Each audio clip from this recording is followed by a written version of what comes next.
Universe का most powerful object है infinity stones. हाँ भले टीबीए ने इसका पेपर वेट बना दिया था, बट स्टिल अपने यूनिवर्स के अंदर ये अभी भी मोस्ट पावरफुल ऑब्जेक्ट्स है। चलो आज सभी 8 इन्फिनिटी स्टोन्स के फर्स्ट अपीयरेंस एंड उनके ट्रू पावर्स के बारे में जानते हैं। नहीं, मुझसे कोई गलती नहीं हुई है, मैं 8 इन्फिनिटी स्टोन्स की बात कर रहा हूँ। वीडियो में बने रहो, समझ जाओगे। So hi guys, this is Rajju and मैं आ चुका हूँ एक और मजेदार से वीडियो के साथ। मार्वल यूनिवर्स के अंदर काफी सारे पावरफुल आर्टिफैक्ट्स हैं, बट उन सब में no doubt most powerful infinity stones है। इन्फिनिटी स्टोन्स को पॉजेस करने वाले के पास पूरे यूनिवर्स का कमांड आ जाता है। नॉर्मली हर किसी ने इन्फिनिटी स्टोन्स के बारे में तो सुना ही है, thanks to the MCU movies, but काफी कम लोगों को पता है कि ये इन्फिनिटी स्टोन्स एक्चुअली में क्या क्या करने का दम रखता है। एंड उनसे भी कम लोगों को पता है कि ये इन्फिनिटी स्टोन्स ओरिजिनली आए कहां से। मार्वल यूनिवर्स काफी बड़ी जगह है, जहां ज्यादातर लोगों को लगता है कि इन्फिनिटी स्टोन्स 6 है, बट एक्चुअली में इन्फिनिटी स्टोन्स 8 है। यस, ओरिजिनली इन्फिनिटी स्टोन्स 6 ही है, बट इसके अलावा भी बाद में 2 और इन्फिनिटी स्टोन्स को इंट्रोड्यूस किया गया है। चलो एक एक करके इनके बारे में जानते हैं। मैं यहाँ किसी भी स्टोन को रैंक नहीं करने वाला हूँ, सो ये मत समझना कि अगर कोई इन्फिनिटी स्टोन नंबर 1 पे है तो वो मोस्ट पावरफुल है। Starting from number 8, power stone. First appearance in Marvel Team Up issue 55 1976। Infinity stones काफी ज्यादा एंशिएंट चीज है एंड ज्यादातर लोगों को ये तक पता नहीं था कि ये एक्चुअली में क्या क्या करने का दम रखता है। स्पेशली ये चीज पावर स्टोन के मामले में फिट बैठता है, जिसका फर्स्ट विल्डर था स्ट्रेंजर, जो एक नैतिक वैज्ञानिक थे। स्ट्रेंजर ही वो पहला शख्स था जिसने ये रियलाइज किया था कि पावर स्टोन जैसे ही और भी दूसरे इन्फिनिटी स्टोन्स यूनिवर्स में है एंड उन्हें हासिल करने का ट्राई भी करता है। थैंकफुली उसके ट्रायल को Adam Warlock and the Gardener द्वारा रोक दिया जाता है। साथ ही उसके पावर स्टोन को भी बाद में थानोस चुरा लेता है। पावर स्टोन जैसा इसका नाम है, बिल्कुल वैसा ही इसका काम भी। ये अपने यूजर को नियरली अनलिमिटेड पावर्स दे देता है। पावर स्टोन को विल्ड करने वाले यूजर के ऑलरेडी एग्जिस्टेड पावर्स को ये और ज्यादा एनहांस कर देता है। साथ ही unlimited strength,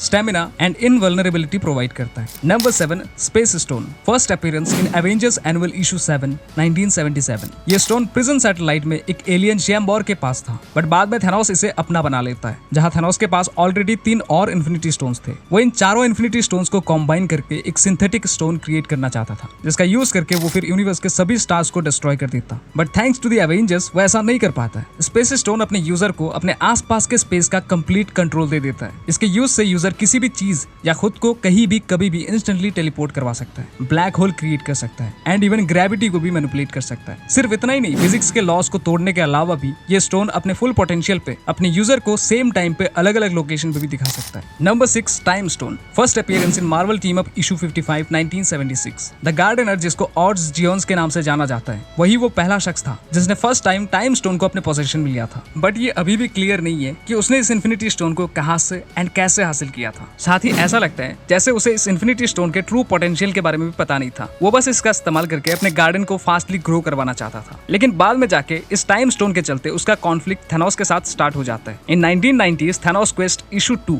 Thanos easily time stone को चुरा लेता है। टाइम स्टोन एक बेहद पावरफुल इन्फिनिटी स्टोन है, क्योंकि ये अपने यूजर को टाइम का complete and utter control provide करता है। इस स्टोन का सबसे पावरफुल एबिलिटी है प्रिकॉग्निशन, जिसके हेल्प से यूजर किसी भी इवेंट को होने से पहले देख सकता है एंड इवन उसको चेंज भी कर सकता है। इसी के साथ टाइम स्टोन का यूजर खुद के साथ ही दूसरों को एंड इवन चीजों को भी एज एंड डी-एज करवा सकता है। इसके अलावा भी अगर यूजर चाहे तो पूरे प्लेनेट को ही एक अनएंडिंग लूप में ट्रैप कर सकता है। Number 5, reality stone. First appearance in Avengers annual issue 7 1997। Reality stone का ओरिजिन भी बिल्कुल स्पेस स्टोन जैसा ही है। ये स्टोन भी एलियन शैम्बोर के पास प्रिजन सैटेलाइट में था, जहां से बाद में थानोस स्पेस स्टोन के साथ रियलिटी स्टोन को भी चुरा लेता है एंड एक सिंथेटिक स्टोन क्रिएट करके यूनिवर्स के सभी स्टार्स को डिस्ट्रॉय करना चाहता है। रियलिटी स्टोन के हेल्प से यूजर डेड्स को रेजरेक्ट कर सकता है एंड पूरे के पूरे रियलिटी को भी चेंज कर सकता है। अगर बात करें इसके फुल पोटेंशियल की, तो ये स्टोन एक अल्टरनेट यूनिवर्स क्रिएट करने का दम रखता है एंड इवन रियलिटी को यूनिवर्सल लेवल पर रीराइट कर सकता है। Number 4, soul stone. First appearance in Marvel Premiere issue 1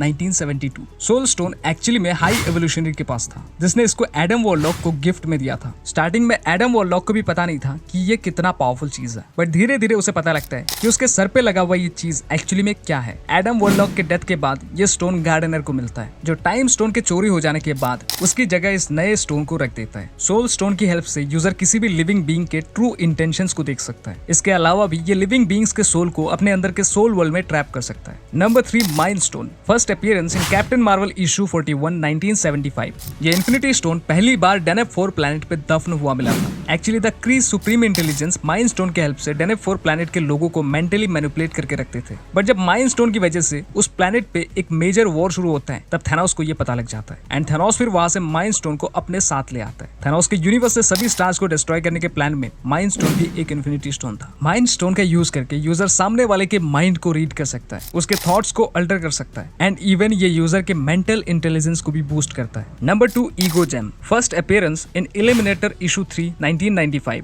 ego gem actually में 7th इन्फिनिटी स्टोन है जो कॉस्मिक बीइंग नेमेसिस के डेथ से क्रिएट हुआ था। बाकी 6 इन्फिनिटी स्टोन्स भी नेमेसिस के डेथ से क्रिएट हुई थी, बट ईगो जेम बाकी सभी इन्फिनिटी स्टोन से अलग है। ईगो जेम एक्चुअली नेमेसिस की ईगो है। इसके पास बाकी इन्फिनिटी स्टोन्स जैसा खुद का कोई स्पेशल पावर नहीं है। ये अपने यूजर के डिजायर्स को ओवरराइड करके अपने इंटरेस्ट पे काम करता है। यानी सिंपली कहा जाए तो इस स्टोन को हासिल करने से अच्छा है तुम किसी दूसरे इन्फिनिटी स्टोन को हासिल करो। And finally number 1, the death stone. First appearance in Thanos issue 4 2024। प्यार इंसान से क्या कुछ नहीं करवा देता। तुम्हें थैनोस और डेथ के बारे में तो पता ही होगा। थैनोस लेडी डेथ से प्यार करता है, बट कई बार उससे रिजेक्ट होने के बाद थैनोस उसे एक आर्टिफैक्ट के अंदर कैद कर देता है एंड वही बाद में डेथ स्टोन के नाम से जाना जाता है। इस स्टोन के यूज से यूजर खुद के या किसी दूसरे के ऊपर instant death and even immortality भी इन्फ्लिक्ट कर सकता है। Complete immunity to death. I think आज के वीडियो के लिए इतना काफी है। नेक्स्ट लॉन्ग वीडियो किस टॉपिक पे देखना चाहोगे कमेंट जरूर करना। वैसे मुझे लगता है मुझे अब इस डेथ स्टोन की काफी जरूरत है, क्योंकि यार वुल्फ भाई हमारे जान के पीछे ही पड़ गए हैं। इसका यूज करके मैं चाहूँ तो खुद को इमॉर्टल जो बना सकता हूँ। चलो मैं इसका तलाश शुरू करता हूँ, तब तक तुम लोग इस वीडियो को लाइक करके चैनल को भी सब्सक्राइब कर लेना। बाय।